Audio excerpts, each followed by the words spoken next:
Take me down to Jackson. Is that a real song? I don't know. Welcome to Requiem for a Tuesday. Adam Pecora here. How the hell are you, everybody? Memorial Day was yesterday. So I took the day off. I actually just realized, like, I knew that yesterday was Monday and that I had the day off, but once I got to the day job, it became Monday again, and I genuinely just remembered that today is now Tuesday as of this recording. Release date would be Wednesday, so I'm accidentally releasing this a day late. I genuinely was like, oh, I can't skip this week because I might be busy next week and I might need to skip next week. And I've been having we're back. I was just on hiatus. I can't be overly doing the bi-weeklies. I feel a little guilty. There's like 7 people who listen to this. What would they do? Long-winded way of saying, my bad. Totally didn't know. What was I even trying to talk about? Holy hell. That threw me for a loop. Well, anyway, I hope you enjoyed your holiday. It was cool. What's the update of this week, Adam, you might ask? Well, check out champagnevideo.substack.com. That is the new publication companion piece to this show. As I mentioned upon introducing it, marathon, not a sprint. So far we got 1 review up for the weekend's movie, Hurry Up Tomorrow. Spoiler alert, it was awful. So yeah, just to reiterate, if you didn't listen before, Champagne Video is going to basically be things I either don't get to, middle of the week thing that comes up that maybe doesn't make it to... Anyway, a thing that doesn't make it to the episode or doesn't warrant enough time on the episode. Basically, would it be better suited for me to just spit a bunch of bullshit out for 2 quick minutes and have it be buried within an episode? Or could I turn that 2 minutes into maybe like a 5-minute read that holds more value and is now on its own? And, that's kind of the idea. Turning throwaways into keeps or whatever. That makes it sound bad. It's good. I did a review. I think it's okay. Tell me if it's okay. I would like some feedback. So give that a read. Tell your boy what's up. So yeah, reviews will be coming. I'll hopefully have like Justice and, Daniel, Ricky. People have been on the show before. If you've listened long enough. Maybe down the line they'll be writing stuff on there too. But, gonna try to start publishing on there as well. Check out all the links in the description below. The Substack is included there. I'm keeping it as a separate one for now. It's also just in the general RFAT link tree, but all the links below take you to all the good stuff.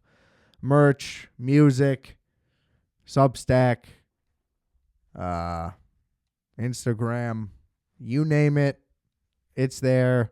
Please give a rate, review, and a subscribe to the podcast. Helps your boy out a lot. All right. A couple things. Saw AC/DC over the weekend. It was underwhelming, but they're old men, so it was appropriate. Sounded good, just not a whole lot of energy. Even the guy who's known for all the energy looks like an old guy. He still has a lot of energy, but not quite the athleticism. So it was a little weird for me. It was kind of like I was at the zoo a little bit. It's like, I get that you're like probably kind of mostly doing this under your own willpower, but it's just like, it doesn't look good. But, dude can shred. They closed it out where he was just literally doing like 10 straight minutes I don't know if that's usually how they kick it or whatever, but that was pretty dope. Surprising lack of any type of visual anything, really. Not much fire. I expect there to be like fire and lightning and stuff. They kind of just hung out, and that's fine. I think that the angle that I was at, though, I think that there was a whole part of the stage that I just wasn't seeing, because I was like, oh, where is he shredding from? And then he came down a staircase that I didn't see, so he just like appeared out of nowhere, but you could tell he was hitting some stairs. So yeah, I don't know. They did fine for some old guys. Good for them. Good for them. Cash your checks. I also attempted to see Friendship with Justice over the weekend. We were going to go, normal time, 7:30. Not a whole lot of seats left. Didn't think that one through. Regal Cinemas, what are you doing in terms of 3-hour gap? I don't know if you need that. The movie's under 2 hours. You guys don't really clean the theaters anyway. Let's just be honest. I still thoroughly enjoy attending your theaters. Really just the one. But still, I go to the other one when it bequeaths me. Bequeaths? It's got to be queeths. Anyway. How is it? How is one at 7:15 and then the next one's at 10:45? Who's that for? I just don't get it. We can't do 7:15, 10:15. It might have been 7:40, 10:40, but whatever. Pretty sure it was 7:15, 10:40. Anyway, we go 10:40. I'm like, I can do it. I'm powering through. Drink a yerba, which I don't like the name change in that. They're claiming they didn't go corporate. They went corporate. They sold yerba madre. It was called guayaki. It's just like, it says yerba mate on the thing anyway. That's all it was always just, let me get a yerba mate. And that, it was synonymous with yerba mate already. Anyway.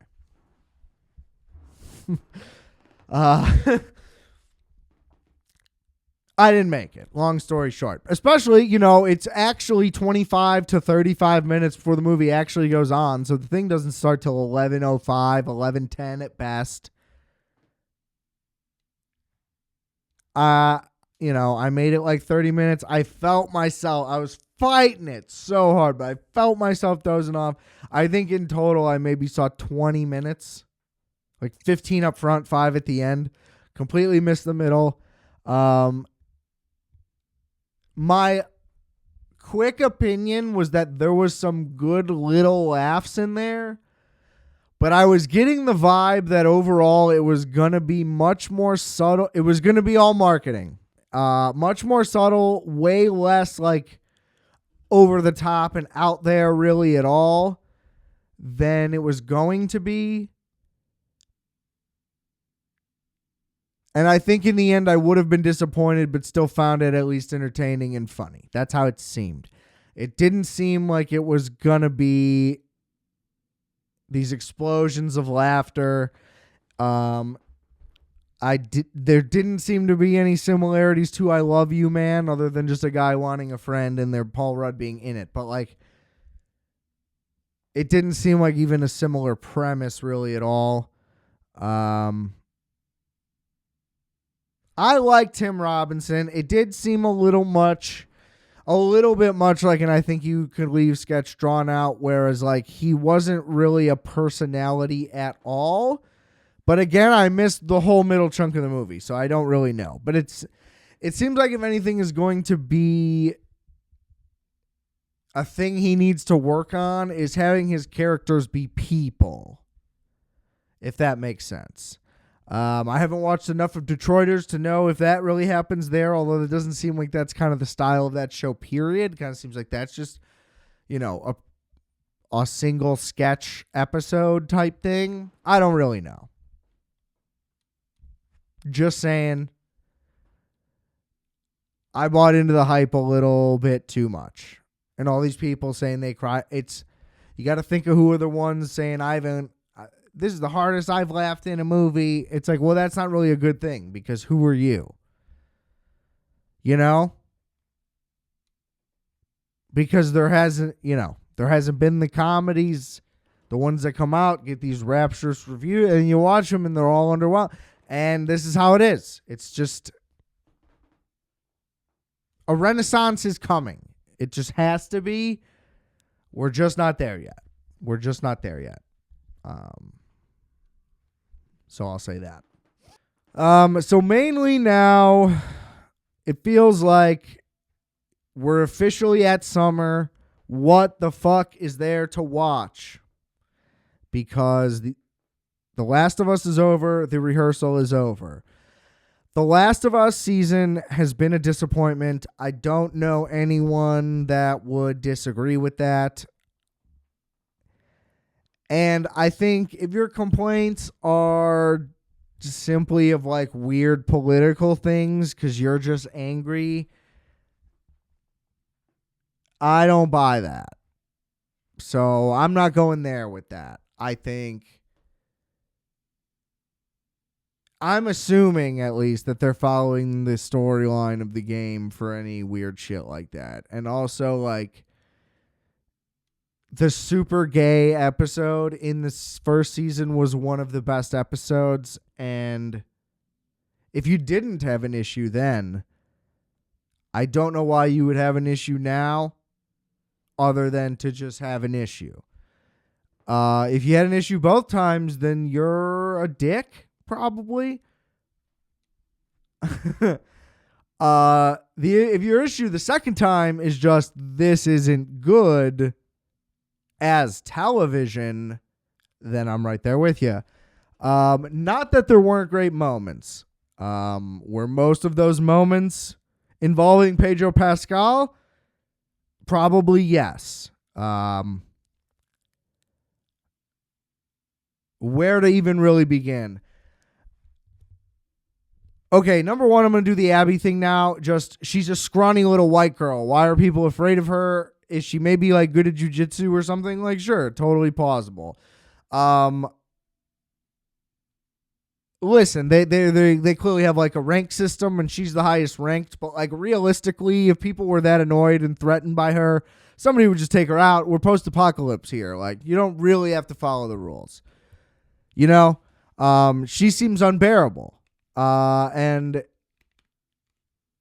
the fact that she is now going to be the protagonist of the next season, I was under the impression that it was going to switch after the killing of Joel, and after the way they handled this now and the way it is set up to go forward, I think that I was right. I think the episode after Joel's death, they should have cut directly to this day one Abby, and what is now going to be season 3 should have just finished out this season. Then we should have cut back for season 3 to show Ellie's journey, what was now season 2. Because it just feels completely jarring and disjointed, and the pacing already felt off the entire time. But now you're telling me season 1 is we completely learn who the characters are. We learn everything about them. We watch their entire relationship grow and develop as they travel across the country with backstory episodes thrown in. But still, they're going from what, like Philly? Was it Philly? I don't know why. Whatever. They're going across the country. They need to get to Salt Lake City. Takes all season. Sometimes the travel would be quick and you'd kind of go like, oh, what the hell? I kind of thought they're kind of moving this a little fast for me. Then it's a beautiful arc, and apparently it's the entirety of game 1. Wrapped up, season 1. And then they're like, oh, we're going to split this into 2 seasons. I can kind of see why at this point, but now they're already talking about a 4th season being necessary.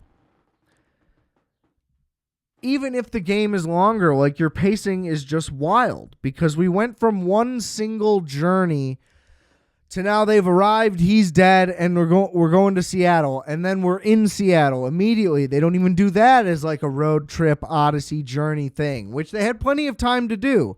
They chose to make this 7 episodes, and now we're suddenly in Seattle, and the whole thing takes place in Seattle, and now we're going to be in Seattle for 2 more years, and we're going to do an entire backstory thing on these random people all of a sudden.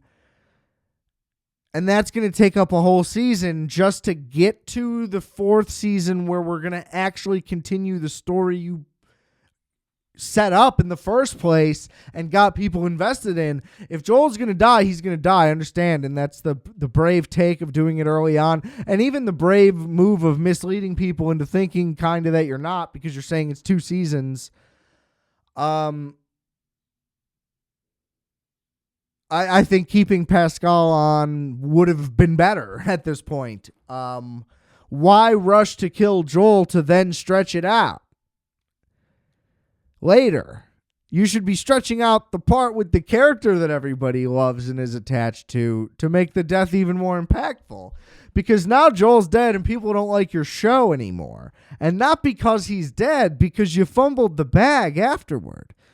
The episode he dies in is the big set piece monster epic, and it was great. Then he's gone, and we've got what? I mean, all of the experiences with Abby are terrible. Ellie on her own just kind of seems completely unstable. Now that is somewhat justified in Joel being dead. Obviously, she's going to be distraught. But she's just uneven. It's all over the place. You don't really know what to expect. And you kind of felt that way in the first season, I guess. Maybe I just don't remember it as well. But that's because it was because of their dynamic that it worked. There's no real obvious reason why her relationship should even be a thing. And then, her girl just gets fucked by the dude and she's just like, oh, you're pregnant. Like, that's awesome. I mean, I guess, no, yeah, it just doesn't add up. Like, why would you be cool with it? There was all these jokes about the I'm going to be a dad line. I didn't think anything of it. I thought it was just like a throwaway little line. Like, 2 people get a dog and they say, I'm a mom and a dad, It doesn't make it so. I don't think that was some weird concrete political statement. And I especially think that the dude, Jesse, shot it down pretty hard where he's like, actually, I'm going to be this kid's dad, just so you know. So, like, it actually kind of had a payoff and people were just again, you want to be mad about stuff. I think that's odd. It didn't stick out to me. Now, I think it's odd that she says she's pregnant and that it's his kid and then she gets excited and then they fuck. Like, none of that makes any sense. That's weird. And not because they're gay, but because, like, that's not how people interact. You know what I mean? Like, that wasn't a line of things that made sense. They're telling us this whole thing about the weird cult thing versus the army people, but they still never really reveal anything. You still know nothing about them other than they worship some random lady. They sacrifice kids. Other people, they're killing random people. Then all of a sudden they kill Ellie, but then they just go away. And it's like, you're teasing it for the whole season to just say that it's a tease for the next season, for the prequel, where we'll tell you a whole new story. It's like, you're basically telling me that season 3 is going to be a spin-off show. It just doesn't make any sense. I'm not bought into any of this. I don't care about Abby or her origins. I get it. It's going to be worse than just her dad got killed by Joel. She's going to have a whole reason to be vengeful, just like Ellie and all the blah, blah, blah. But you've already warped that opportunity because now you've made her just the villain twice. So now we're going to be watching her with a negative light. I'm going to be like, I don't give a fuck that this happened to you. Because either way, she just shows up and she's the tiny white girl with the gun who thinks she's the boss, but really she has cronies and all this shit. And now she has the advantage because she's got the gun pointed at everybody. I don't buy her as the tough one. It seems like she has been privileged every time. You know what I mean? And it's like, you don't know how hard it is. Like, I don't know if that's on purpose or if that's just an oversight, but it just hasn't worked. And Ellie, the whole time, I'm just like, I want to like you. Stop this. And she's increasingly incompetent. At least with Joel, he would be there to back her up and save her, but then sometimes she would be right and he would have her back. She's now just been needed to be saved every time. So what does she bring to the table? You know, if anything, what she is supposed to show in Joel's absence, not absinthe. I'm thirsty for the booze. I'm itching. She should be demonstrating that how much he has instilled in her. Again, I don't know if this applies to the game or not, though, too. Like, are they just following the game? Whatever. But if they are deviating, they're deviating in time because this is completely off the rails. The flashback episode was great. And you know why? Because Pascal's there. And the pacing can't be fucked up because it's in the past. But the way they're propelling this thing forward is just horrendous. I'm sorry. They show the origin of the therapist. I can't believe I'm blanking on her name. Very famous woman. Jesus Christ, forgive me. Also great on the studio. And that was cool. Joey Pants. Welcome. But now bottle episodes are all that they can do successfully, is how it seems. The action wasn't particularly good. And infected aren't even an issue. But they were before, and it's like, are they on lockdown? Or I just, it's unclear what the message is here. Yeah, it was harrowing when she killed the dude and then accidentally the pregnant lady, but then I don't know. It just isn't working. It just isn't working. And then, yeah, now we're going to do Abby's backstory to get up to the cliffhanger. So we're going to resume this story in like 5 or 6 years now. How's that going to work? I mean, you know, maybe they're going to decide to cut back and forth, or Abby's arc will be 3 episodes or whatever, and then it'll come back. I'm just not that interested, frankly. You set it up to where I just want to conclude that. I don't want to go back now. They missed the going back point. So I think maybe I'll be wrong. But in my theory, I think we're going to want to recut the order of this, and we're going to want to flip this around. Overall, that the cliffhanger was disappointing. I mean,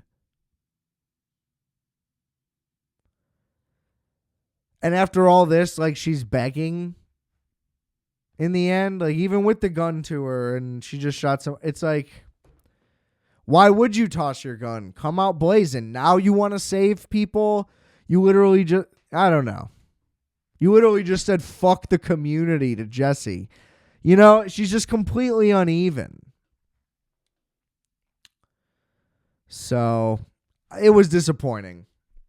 It was disappointing overall. That's my synopsis.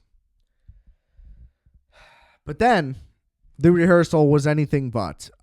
This completely deviated from its first season in that they kind of did one-off rehearsals, sure, but overall it was kind of like a continuous contained story.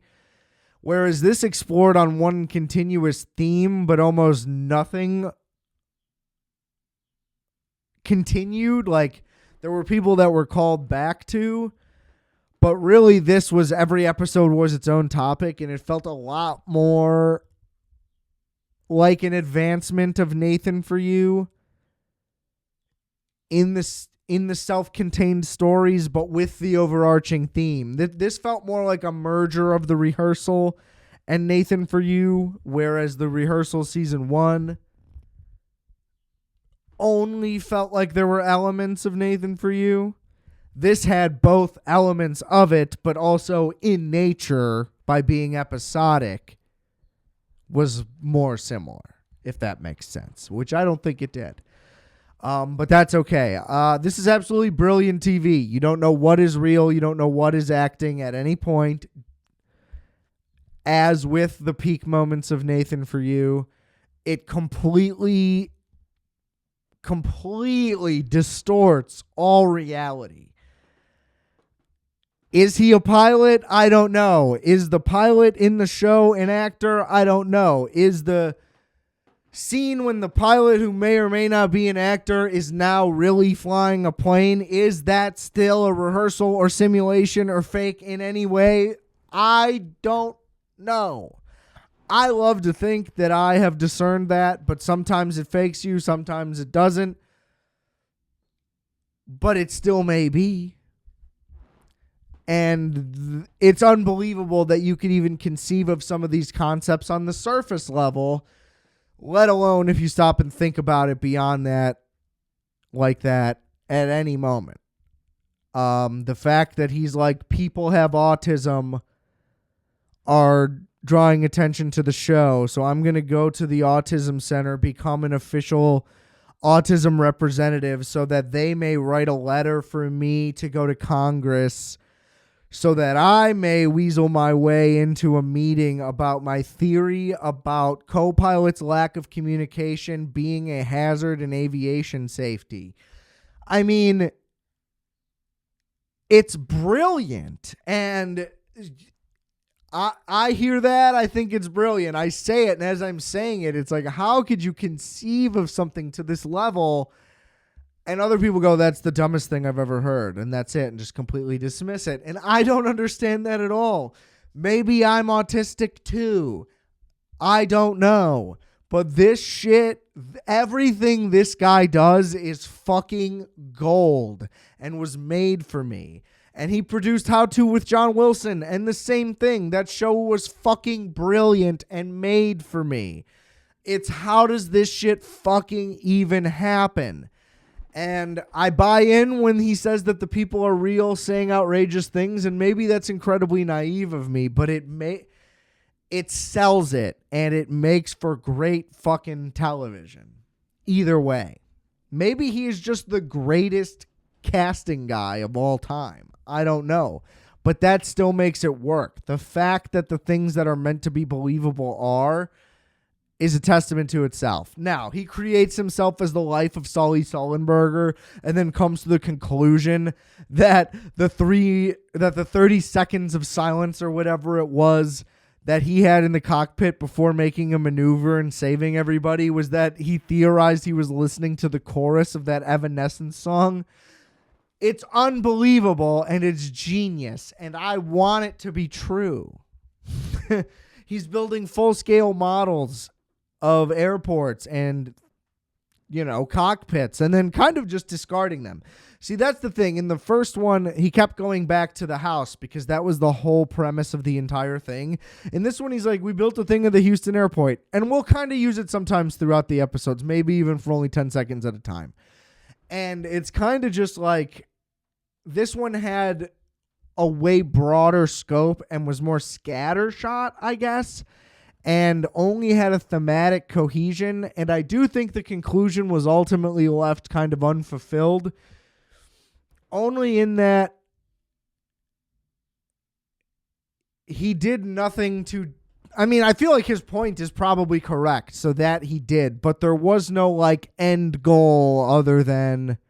it seemed like him meeting with Congress would have been the finale. The big moment. But I guess he just found out that was, straight up not going to happen. So maybe the pivot had to be, I'm going to fly one of these myself and prove it. And he kind of did. But again, that whole thing could be orchestrated, and that doesn't really matter, and that's not really the point. The point is, here's what's going on up here, and you'll never see it otherwise.